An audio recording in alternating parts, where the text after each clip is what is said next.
Welcome to the Gym Academy podcast. Joining me today is Sean P., the one and only owner of the Fit Lab. Homeboy here uses science and skills to make sure all of his clients get all of the results they need. Thank you so much for joining me, Sean. Let's hear a little bit about you. What's up, guys? My name is Sean Pangelinan, aka Sean P. the Trainer. I've been in the business as a professional for 12 years now, but I've been a certified trainer since 2005, since high school. I never thought that personal training could be a career. So I went to school for kinesiology to become a physical therapist. But during undergrad, when I realized that physical therapy was primarily about being reactive to a situation, and as far as the future of physical therapy was primarily working with geriatrics, I kind of didn't want to do it anymore, primarily because I was working with a lot of people that didn't want to help themselves, right? There was a lot of people that were just there because either insurance forced them to, or whatever reasons had. And so I started to get very frustrated and disheartened working with people that didn't want to get healthy, or two, didn't care to. And so when I graduated undergrad, I didn't know what to do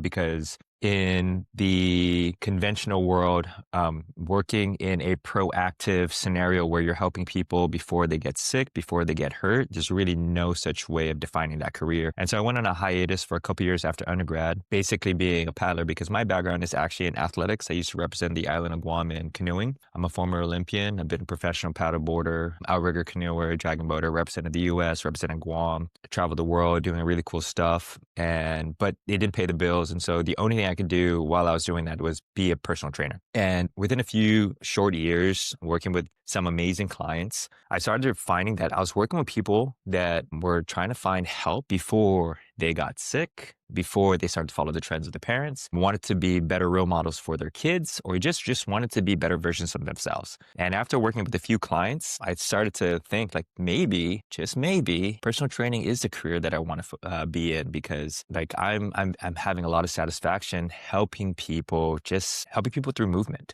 And so I didn't know, I didn't know you can make money being a personal trainer. I thought it was just a stepping stone. No one ever really says like, oh yeah, you're going to make a bunch of money being a personal trainer. But I remember 1 month I was just hustling, working at 3 different facilities, made $5,000.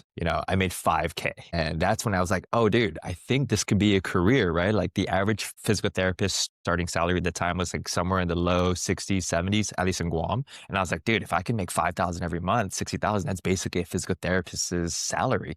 And so this was back in 2013, 2014. And in 2015, I was very fortunate enough to be able to open up my own facility, called it the Fit Lab. And the reason why I called it the Fit Lab was because as a personal trainer 10 years ago, 11 years ago, 12 years ago for that matter, there wasn't that much information that was readily available for people who wanted to either take their personal training to the next level, or let alone become a business owner. And so when I was trying to understand like how to be a better trainer, like how to help people lose 30 pounds, like trying to learn from other people, one of the biggest questions that I always was stumped on when I saw a trainer working with a client, when the client wanted to lose 30 pounds, was how they would just say like, you're going to go on a 1,200 calorie diet. I went to undergraduate. I was a kinesiology major, undergraduate, had a solid foundation of exercise science, utilizing fitness testings, understanding of resting metabolic rate, body composition, VO2 max. Like I understand all these metrics through school. And I always was just flabbergasted when someone would say, you're going to do 1,200 calories to lose 30 pounds, regardless of the weight, size, or gender of the individual, right? So disregarding resting metabolic rate, disregarding body composition, disregarding fitness level. And so in the early years before I started the Fit Lab, I was incorporating body composition assessments via hydrostatic weighing, because I knew that, hey, like not everybody's different. Like if you're 100 pounds, like you and I, Josh, had different body compositions. And like in order for us to be able to like really take our health to the next level, we need to understand that. And so I was incorporating body composition testing when I was working with clients over 12 years ago. And then I was incorporating resting metabolic rate testing because I'd come across people who said that they were putting themselves in a caloric deficit, but they weren't losing weight. And so I started incorporating resting metabolic rate testing to be able to be like, okay, or let's go figure this out. And then next step was like, as a former athlete, I understood energy thresholds. I understood heart rate zone training. I understood anaerobic thresholds. I understood like overtraining. Like I started incorporating VO2 max testing with my clients to be able to be like, hey, you want to be in this zone, or you don't want to train in this zone. You're going to burn out, right? And so as I started to like incorporate all these tests, I like start to have this blueprint of where someone should be based upon like how much weight they wanted to lose, where their fitness levels were, and like what their goals were. And then the last test I incorporated was a functional movement screen through FMS with Gray Cook. And that test was really cool just to be able to quantify like how someone moved. And so I've been using this test for over 12 years now to distinguish go versus no go. Like a go is someone who doesn't have any issues or any concerns to be able to move. And so they can follow any program. A no-go is someone who has some type of injury. So anyways, Josh, I know I kind of rambled on there for a few minutes, but for over 10 years, I've been utilizing this fitness test. And so when it was time to finally open up my facility, I want everyone to know that when they came to me to train, that there was going to be a large base of science, of evidence-based research to support how they're going to be able to not only like get to their goals, but understand their bodies a lot better in order to make it a lifelong change. Hence the Fit Lab. I love it. I told you right at the beginning, this man uses some of the best science to get the best results. So I think that's super awesome that you use so many testing and methodologies to make sure your clients are getting the best possible results. And I completely agree that 1,200 calorie diet is, I don't know where this came from. It's ridiculous. But with that being said, those tests, they can be pretty time consuming. They can be pretty intimidating, and they can also be kind of pretty expensive from time to time, getting some equipment to do it. How did you utilize these tests in the beginning to actually get yourself more clients? Yeah, so 10 years ago, or 11 years now, when I first started, I used to manage another facility. So I understood like the components of marketing. I understood SEO. I understood that if you like it's really hard to compete against other personal trainers or personal training studios that are well established, who have good reviews, who have the SEO, organic research. And so instead of investing so much money into equipment or even the facade of the facility or even marketing, I was like, I'm going to invest all my money into the tools. So I bought a hydrostatic dunk tank, I bought a metabolic cart,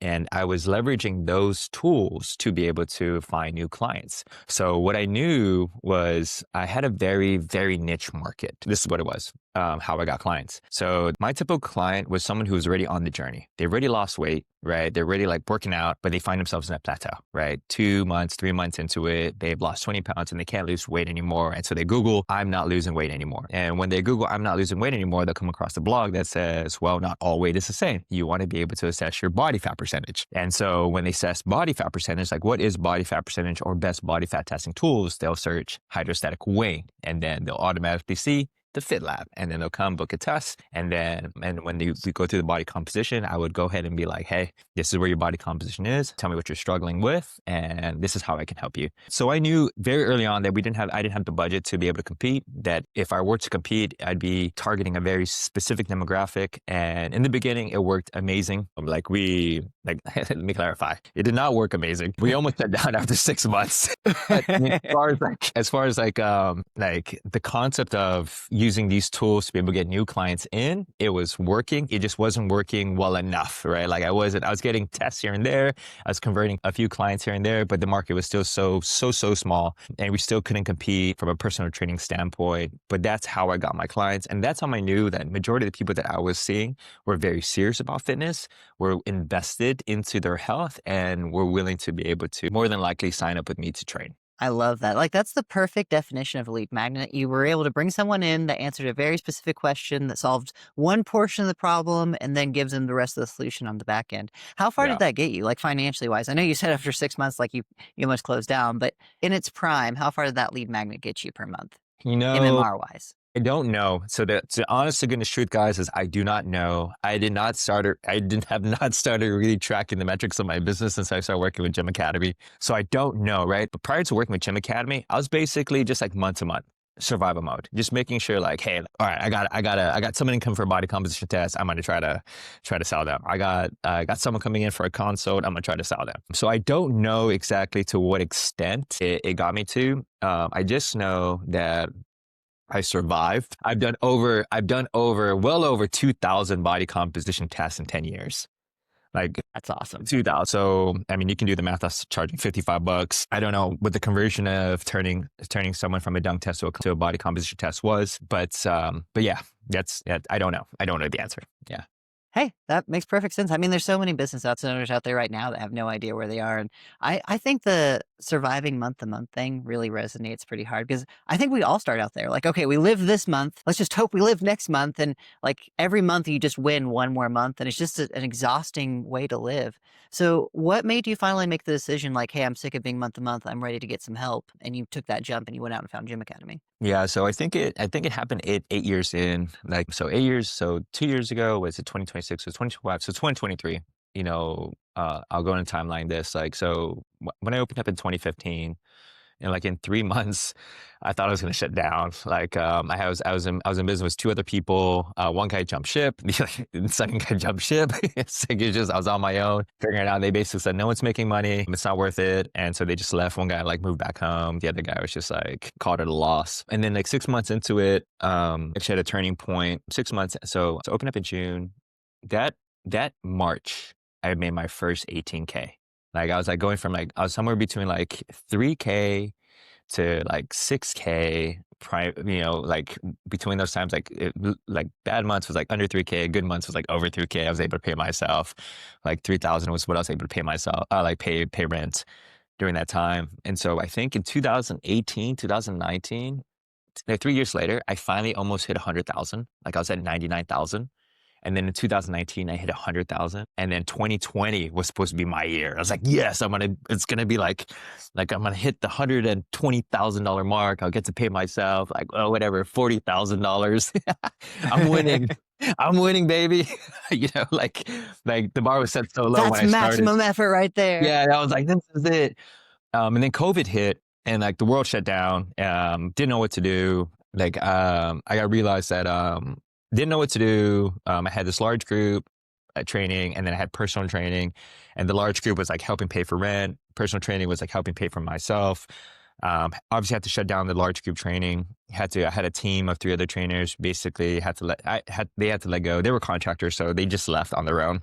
That's So yeah, so in 2020 we had a turning point. The Fit Lab turned into this sole personal training studio, right? And so I was in an industrial park. We had 3 bays. I made each bay be its own personal training gym, right? And so at that point, I was able to train like either one person or two people or three people, right? And so I just opened the bay doors during COVID, and I'd be training people outside, walking back and forth and setting that up.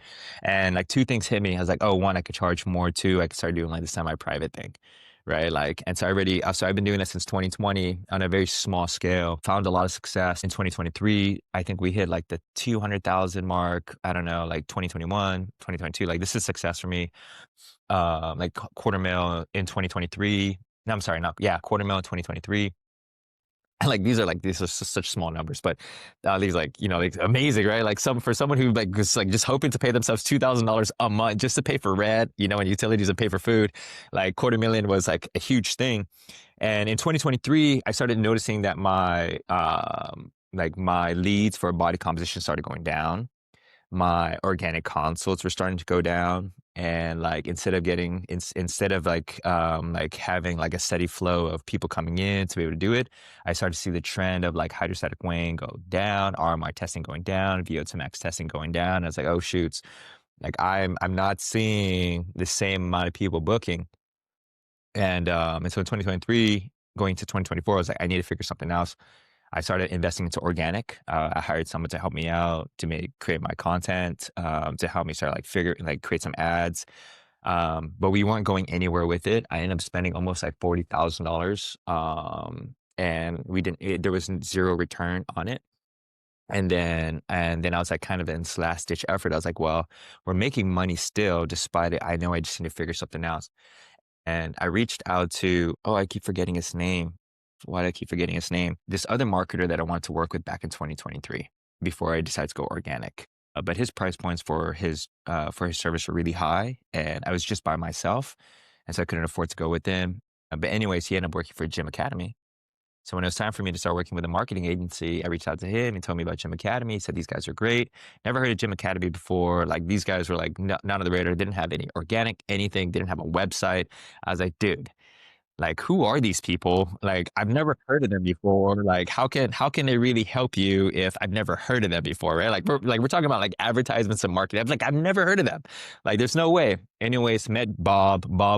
He talked about how he had this gym turned into a franchise, very successful, sold it, bought out. I was like, oh, that's actually really cool to be able to work with someone who's found a lot of success in the gym owner space, because that's exactly what I want to do. But I primarily hired them because I wanted to start advertising, and so they started helping with the advertisements. And one of the biggest struggles I found was like, it's a skill, a true skill, to be able to convert someone from a Facebook ad into a client. That's a totally different skill than converting someone who's coming in for a consult or a referral, because they already kind of have a heads up that your price point's pretty high. I charge $3,900 for a 12-week program. That's my flagship service. And I would get leads, but I didn't know how to sell. And then I started working with Bob and Josh, and we started, and they basically told me like, oh, you just have to do this, follow this, and boom. Like the first month, I think I made like, this was like, I started working with them in August, September, October, just started breaking even. I signed like 2 clients, 3 clients, whatever. Like, oh, I got my money back, right? Like, it's not a loss anymore.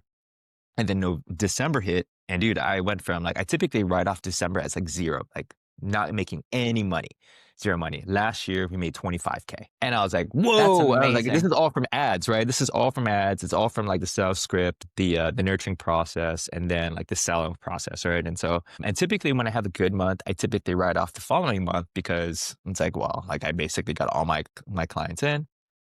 That January last January, this past January 2025, almost broke the 70K mark. And Amazing.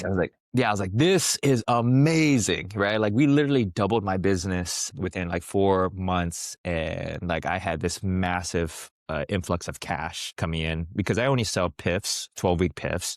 You sell 10, $3,900 programs, that's 40,000 in the bank, right? And since then, it's been like, okay, how do we refine the process? How do we repeat? I haven't been able to duplicate that. 1 month, I was very close, but how do we duplicate that process? Anyways, I like to ramble. Oh, I love it, man. That's awesome. So you went from 250K and then started to see a little bit of a dip, and you did the smart thing. Most people just like write it out and keep trying the same thing. You did the smart thing and went, "Oh, I need help." So you went out and found Gym Academy, and then they started giving you the systems and tools you needed to Yeah. make the changes. What are you at now? So you went from 250K, 250K. Where are we looking at now, ballpark? So in 2024, so in 2023, I was 250. 2024, I was at 300. 2025, I mean, we still got a few days to go, is 525. So we That's were like, amazing. so yeah, so we've almost like 1.7, 1.6 times the business since working with Gym Academy. Like, we're 525. Still got a few days to go, 1 week to go before the year ends. And I'm very confident we could hit the point 530, maybe 540, depending upon like how I play this game out. But I think the biggest part about working with Gym Academy, if anyone is on the fence with working with them, is going from like month to month survival mode to like projections, like understanding like what your future looks like without having to be so stressed out about like, I don't know what the future looks like. I just need to focus on like getting as many sales in now. Couldn't agree more. That's actually something I literally just made a video about. Like, one of the biggest difference you'll find, and you can tell it right away once you get there and once you've learned this. Like, one of the biggest things you'll find talking to a gym owner that makes like 20K a month, or like maybe like 18K a month, and those who make like the 40, 50, 70K months, is the ones that are making 20K is talking about what they're doing this month, and they'll worry about next month, next month. The ones that are making the 80, 20, or the 80, the big bucks, 80K a month or so, they're ones, they already know what they're doing this year. They know when they're going to market something. They have it all planned out. Yeah. That's absolutely amazing. You did Yeah. touch on something I kind of want to swing back to, because it's something that everyone struggles with and something that I definitely struggle with. Whenever you finally get these leads coming in, you realize, oh crap, paid traffic is a different ballgame, right? What was some of the things that clicked for you that helped you sell that paid traffic into being actual paying clients? Because you sell high ticket. Some people struggle to sell even like that $30 like a month membership. What clicked in your head to make that change?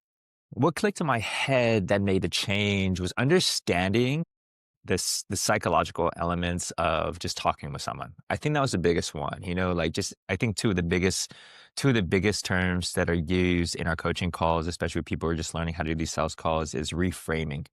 right? Like, or if framing the call, right? Like just like taking control of the call, and then also just trying to be being a professional and answering the right questions.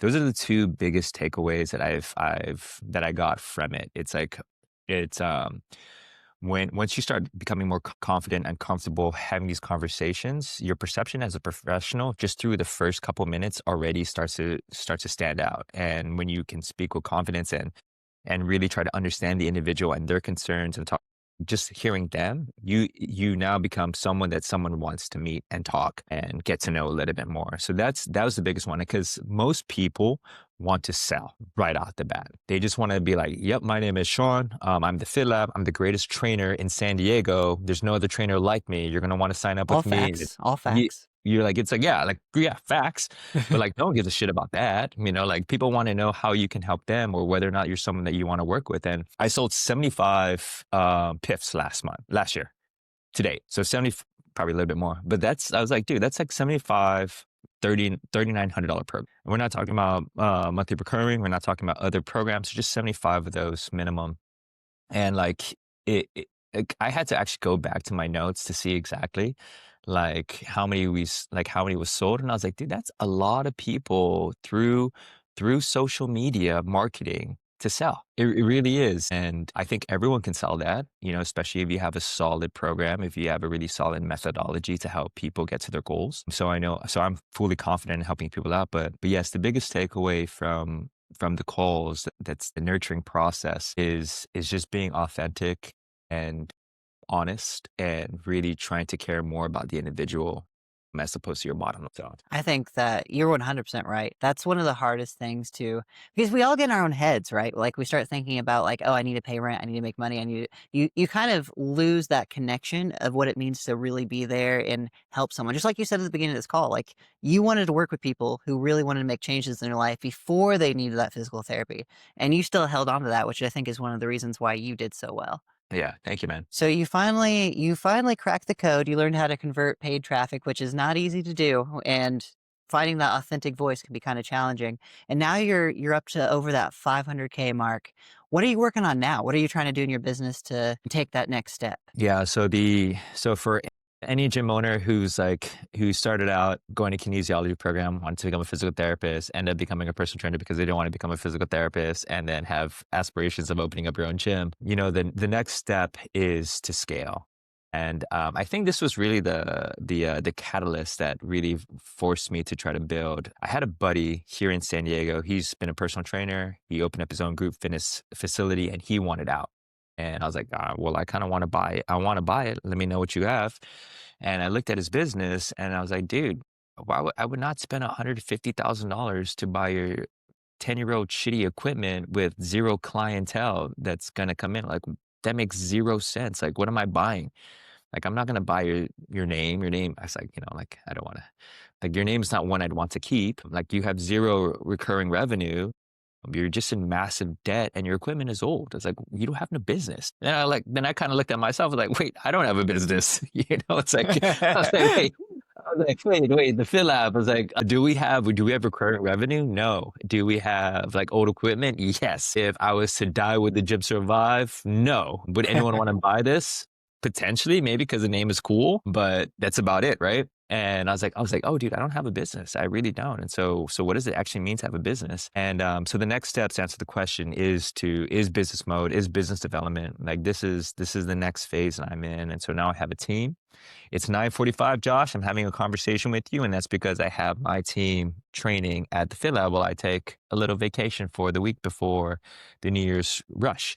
And and business development is like people development. It's like business plan focusing. It's like now it's like, how do I find the team players to be able to help me run the ship that I want to run, and take things to the next level, because I do want to open up a few more facilities.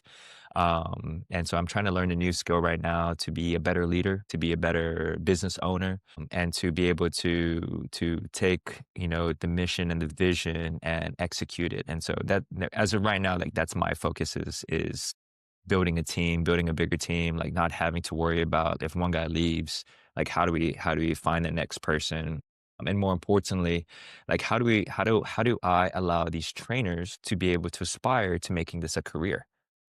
Right? That's like one of the probably one of the most heartbreaking things I come across is like finding someone who's extremely passionate about training and hearing about how they don't want to be a trainer anymore because they're just getting burnt out. They're not making enough money. Like the facilities that they work in sucks. It's a sales culture, which is nothing wrong with that.